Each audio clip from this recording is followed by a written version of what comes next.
So here's my presentation on autism and co-occurring differences. Before I start the presentation, I want to talk briefly about this picture here. So I've used this to try and represent the co-occurring differences. So some of them, they stand alone, and other ones are overlapping and interplay with each other. So it can get a bit complicated, but we're complicated as humans are. So thank you for joining me. Now I'll just get on to my next slide. Okay, so my co-occurring differences. So I'm just going to give you a little bit of background to my story. So I was basically about 10 years in the psychiatric system, misdiagnosed. So I spent many years in and out of hospitals all around Ireland, and I went to a specialist hospital in the UK for a year. Yet despite this, it wasn't until roughly 4 years ago that somebody suggested to me that I could be autistic. So that was the start of a very interesting process for me. It really saved my life, but unfortunately, a lot of people don't have enough understanding and experience around autism and ADHD and other co-occurring differences, so it was missed. But so anyways, I got my sensory processing disorder diagnosis shortly after the psychologist had recommended I look into it. And roughly a year to a year and a half later, I received my autism diagnosis. And through that, I met other people in the autistic community around Ireland and internationally, which really opened up my eyes to a lot of different things, which made me also learn more about ADHD and how I identified with that too. So in recent months, I actually got my ADHD diagnosis as well. But I'm also dyslexic and dyspraxic.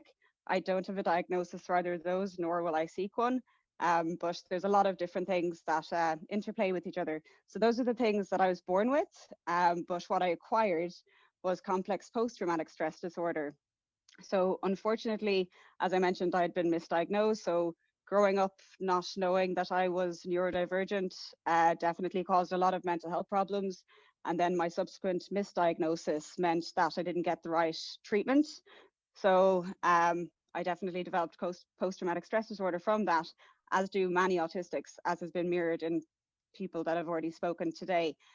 So it is really high in our community and unfortunately is undertreated and overlooked. But that is my co-occurring differences. So I won't, so sensory processing differences. So this affects touch, sight, hearing, taste, and smell.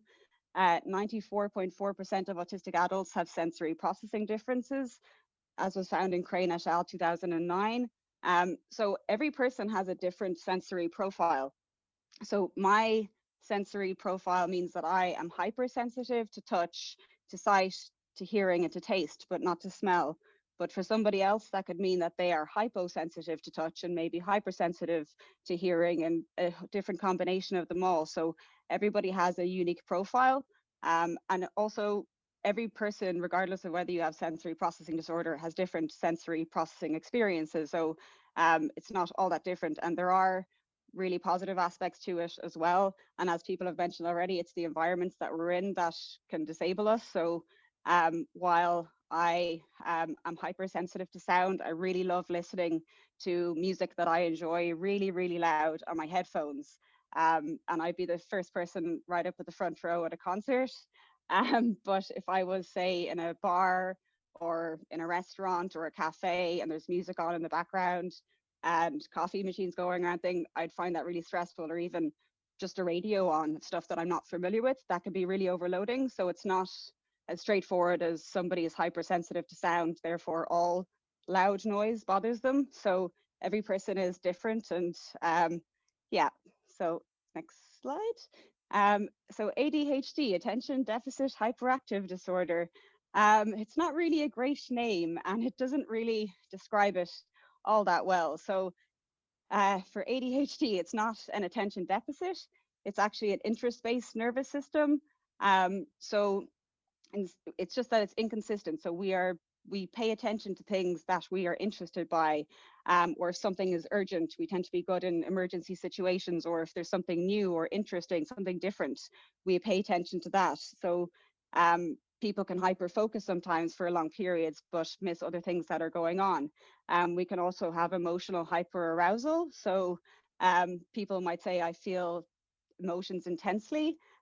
Rejection sensitivity is also a common characteristic of ADHD. So people feeling a lot of rejection in different relationships, and then because they might have difficulties in communication, whether it's from autism or ADHD as well, that can impact on the rejection. So, and then it can play a cycle over and over. So a lot of autistic people that do have ADHD as well would have this as well. So there's massive overlap. And what I found as well is recently there are a lot of autistic people in Ireland learning more about ADHD and then realizing that they are also ADHD. So there's significant overlap. And a study that was done on children around autism and ADHD found that there was 59% co-occurring. Now, this could even be higher. It's hard to say. There's a lot of people that go undiagnosed and a lot of adults that don't get diagnosed till later in life. So I don't know what the true figures would be. And there's also a different name that Dr. Ned Hallowell has suggested called variable attention stimulus trait. So I find that could be a better name and a different way to think about ADHD, because there are positive aspects to it. Of course, it could be disabling in different ways, but it's not all bad things. So a trait could reflect the positive and the negative. And like all the other things that I'm describing today from around neurodiversity, there are positive aspects to it, as well as aspects that can be disabling. So trying to take both. Okay. So other co-occurring conditions, I won't stay on this long because a lot of this has already been mentioned by other people today, but I will just mention apraxia of speech is a co-occurring condition some autistic people can have. And that means people might have difficulty using their, saying words with the lip movements and the tongue. So they won't be able to produce verbal words in the same way people without apraxia of speech could. So that is a barrier to verbal communication. And as a result of that, some people do get misdiagnosed with an intellectual disability. So unfortunately, intellectual disability can be overdiagnosed in the autistic community. Now, I'm saying absolutely people do also have intellectual disabilities, but I think often that can unfortunately be a misdiagnosis, and then people never get given proper communication tools when they would be able to communicate if given the right opportunities. But I will move on again because a lot of these have been talked about, but we do have a lot of co-occurring conditions that are overlooked and not treated. So missed or misdiagnosis. So from a study done on late diagnosed adults from Condo 2015, he says 5 disorders, i.e. schizophrenia, psychotic disorder, bipolar disorder, major depressive disorder, and personality disorder were significantly highlighted as misdiagnosed psychiatric diseases or comorbidities responsible for unrecognized ASD, insufficient experiences of detecting ASD among clinicians. So sometimes it can be hard to tell whether something is one different disorder or else whether it is autism. So sometimes it's a misdiagnosis, and other times people will have both diagnoses. But often because people don't know enough about autism, they will just look at the other conditions first and not consider autism. So the person doesn't get their autism diagnosis until a long time later. And usually that is because they have pushed for it themselves. And also from another study I'll briefly mention, there was a study done from 𝗗hishes𝗶 𝗕𝗂𝗲 in 2020 that looked at the median time elapsed between the first clinical evaluation by a psychologist or a psychiatrist and the ASD diagnosis was 11 years in males and 12 in females. And another piece from that study showed that the age at which the males got their first appointment was 11 and a half years. And for females, it was 19. And that's interesting because that pretty much reflects my experiences as well. 19 was the first time I had my appointment in the psychiatric services. And it took me almost 12 years to get my ADHD diagnosis and just a little bit less to get my autism one. So it's quite concerning that people are having to wait so long to get a diagnosis. And what I will say as well is, sorry, I'm a bit nervous, so my voice is going a bit, so I'm not breathing enough. But no female autism it doesn't exist. There's no female ADHD either. Unfortunately, females and non-binary people don't get diagnosed because they don't necessarily fit into this small box. And there's also plenty of men that also don't, and boys.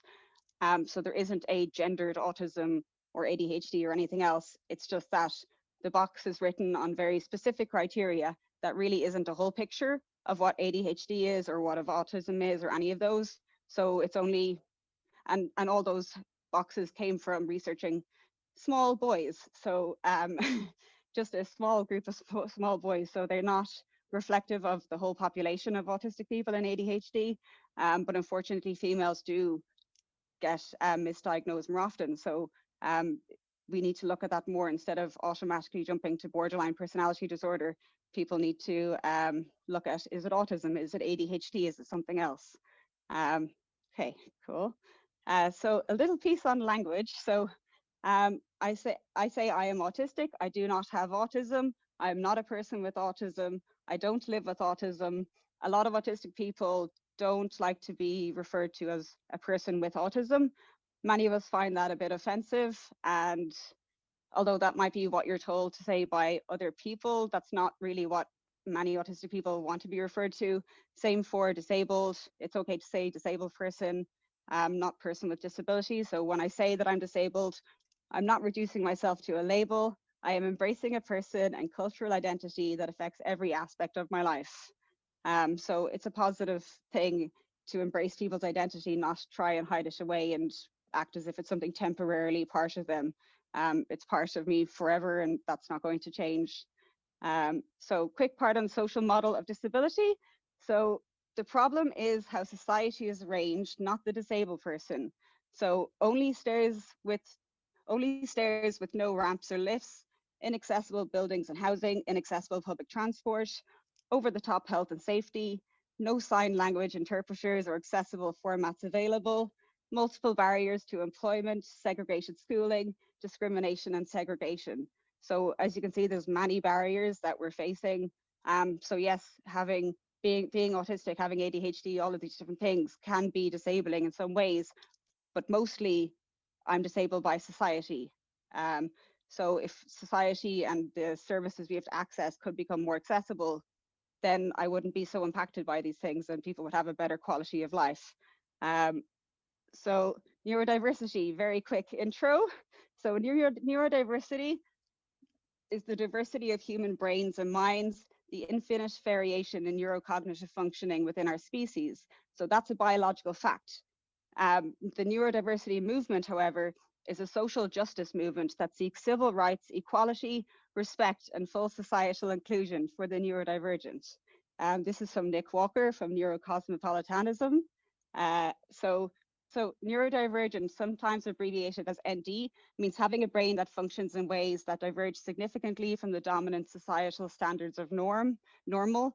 Neurodivergence, the state of being neurodivergent, can be largely or entirely genetic and innate, or it can be largely or entirely produced by brain-altering experiences, or some combination of the two. So autism and dyslexia are examples of innate forms of neurodivergence, while alterations in brain functioning caused by such things as trauma, long-term medication practice, or heavy usage in psychedelic drugs are examples of forms of neurodivergence produced through experience.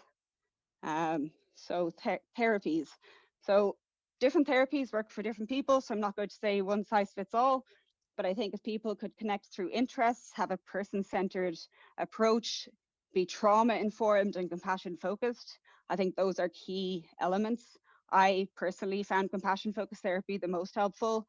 I had DBT in the past, and I found that really unhelpful. There are aspects of it that I would absolutely use, as there are from lots of different therapies. There's helpful things. However, when it's used to the book, it can also be quite damaging. So I think we need to look at what behavioral therapies we're using on autistic people and neurodivergent people. Not all of them can be that helpful. They are for some people in different ways, but we need to remember that we're all different and just look at the person and just focus on the needs, not the diagnosis, because not everybody can get a diagnosis for various reasons. So yeah, we're all just human. Thank you.